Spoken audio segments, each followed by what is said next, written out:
Alright, welcome back to another video.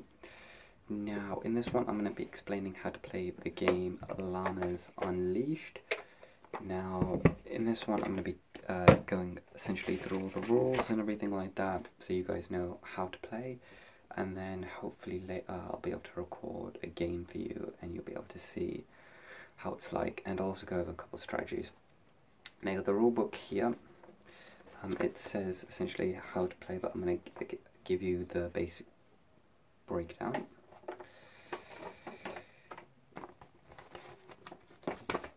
You have a specific set, so you can have up to 2 to 8 players. You see every player has a field. There's a main deck, a discard partner, nursery. That is where you have your babies, which are here, and then everyone gets an instruction card like this. And then this essentially gives you what you need to know.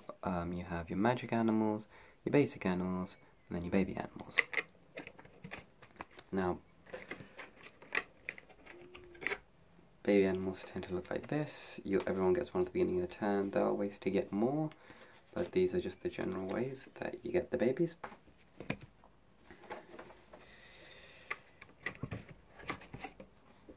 You have a variety of cards. For example, this right here is a downgrade card. As you can see on the symbol here, it means it's nothing great. It's you put it on an opponent's field, and then that's what it helps them to essentially disadvantage. This is your basic animal, so no effects here. You see the description is very basic and doesn't do anything.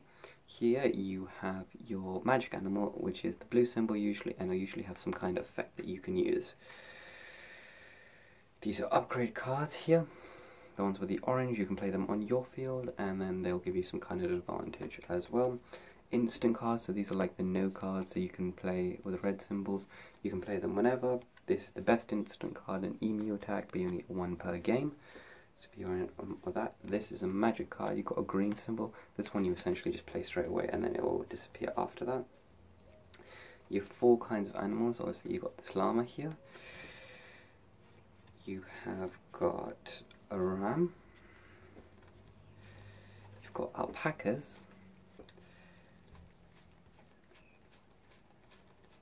and you've got goats.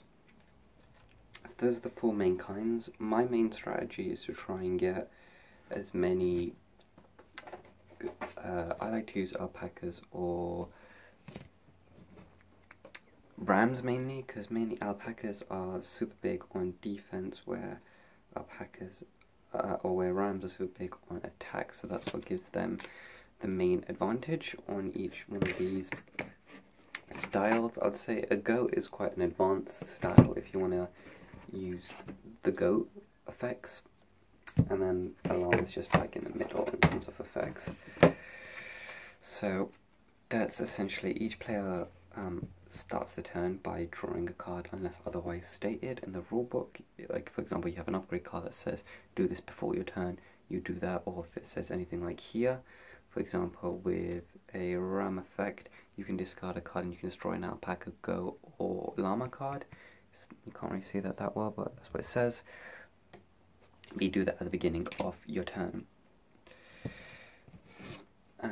You play 1 card per turn essentially, unless you have a card that I will go over in a second, but otherwise you usually play 1 card per turn. Each player gets 1 turn, and then you activate effects. The only time you can play another card when someone else is activating an effect is if you're playing an instant card, which is a no card essentially. So those are the only times you can play something else on someone else's turn. Otherwise you just have to wait until they do their turn, and if their turn hurts you, then tough luck, so you've got to know when to use the cards. The winner is the player who has 7 cards on their field, so you have to try and get 7 animals, whether it be a basic, a magic one like a Baja, or a baby like this one. Just you need 7 animals in the field. As soon as you get 7, you win the game. There's nothing else that can be done. As long as you get 7, no one stopped you, you finished, you win the turn. Game. That's essentially the very basics of how you play this game. If you have to discard, you put it in discard pile. You don't put it at the bottom of the deck due to effects of some of these cards that you can use. and that help. Now I'm going to go over a couple of my strategies, that what I like to do and what helps. Now, one strategy, I usually only play one-on-ones, and that's what you're going to be seeing a bit later today. But I usually only play one-on-ones, so good cards, if you can play them on your opponent's field, is something like a Velcro Barrier. This doesn't let them play alpaca or llama cards. And there's another version of that for goats and rams, if I can find it. I'm going to keep that card there, because that's also a very good card that I like using. That's another decent card. No.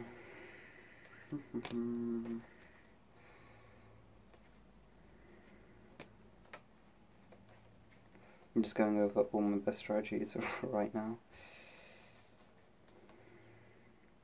Oh, there's another card that, like Llamaphobia, that lets you prevent you from playing all llamas at all times, which is again another very good card that you can have. Oh, here it is. It's called Bridge Troll on Duty, so again that prevents anyone from playing ram or goat cards.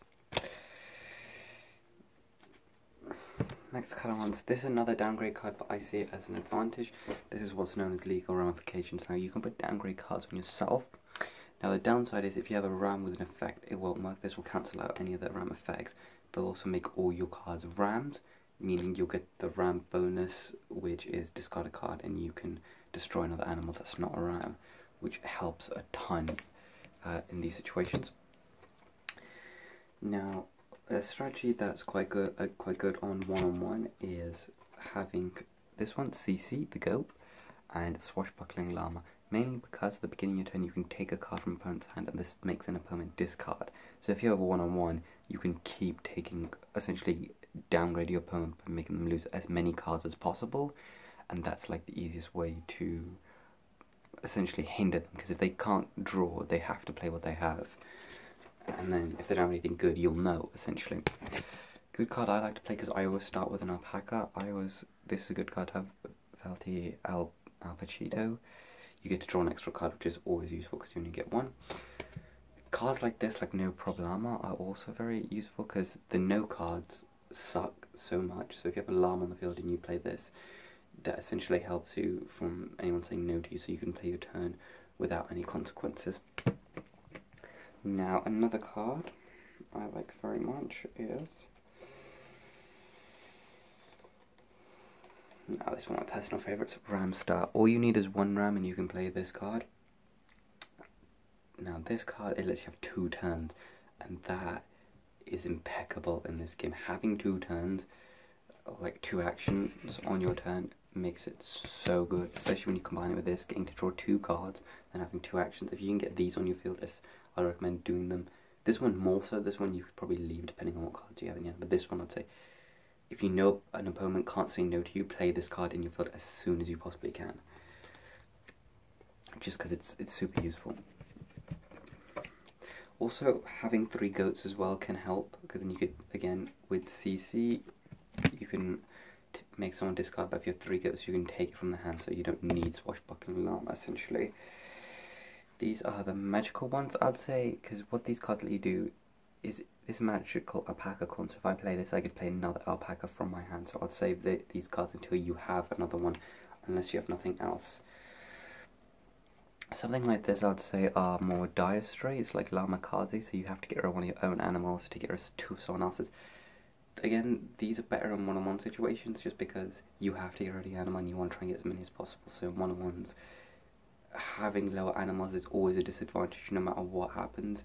If you have low animals, you might be at a huge disadvantage because you can't just keep playing an animal card because your opponent can as well. So you want the advantage.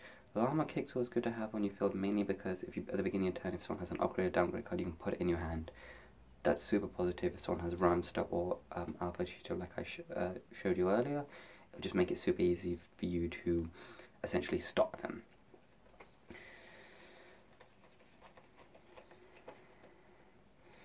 Cards like this as well, Alpaca Copter is another very good card. It lets you discard your entire hand and get 3 new cards if you have a terrible hand.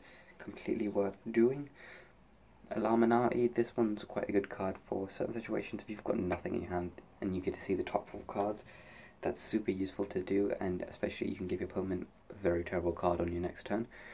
Grand Larceny is another very good card you can use because you could get to see your opponent's hand. That's good for one, 2-player or 4, because if you know someone has a good hand, you can easily look at it and take their best card, and you'll know what their strategy is. This card's another good card. Note to upgrade cards that stops anyone from playing Ramstar or Velvet Cappuccino. Cards like Tranquilizer, that is a very deadly downgrade card as well, because that makes someone not be able to say no at all. This one's another good one, Alligota. I've heard to call it Goatigator, but it's called Alligota. This one essentially, if it's sacrificed or destroyed, you can destroy someone else's animal. So again, another super useful card I like using. This card, Parasitic Llamadon, essentially everyone has to sacrifice a card in their field. This one I would say you'd want to play it like super early, because sacrifice means they can get a card in their field. So if they've got a downgrade card they don't want, they'll just do that, and you have to get rid of most of your hand. So it's not a great sacrifice. And Battering Ram, always good play. If someone's got a lot of upgrade cards, you can destroy all of them. Jinrami, again, another very good card. You can discard as many cards as you want and draw that amount of cards. So again, very useful. Jetpack Ram's another one, super useful one to have. You discard a card, you get any card in the deck. So you could easily get a Ram star just from discarding a card. It makes it so much more useful. This card is usually not that good on one-on-ones. Is you draw a card, make someone skip their turn. Now that would be useful on multiple occasions when you have 4 people and someone's doing really well, like they've got 4 animals when everyone else has like 2, and you don't think their advantage is useful for you to make them skip their turn, because then you can get like a couple teams on and destroy some of the animals as soon as possible.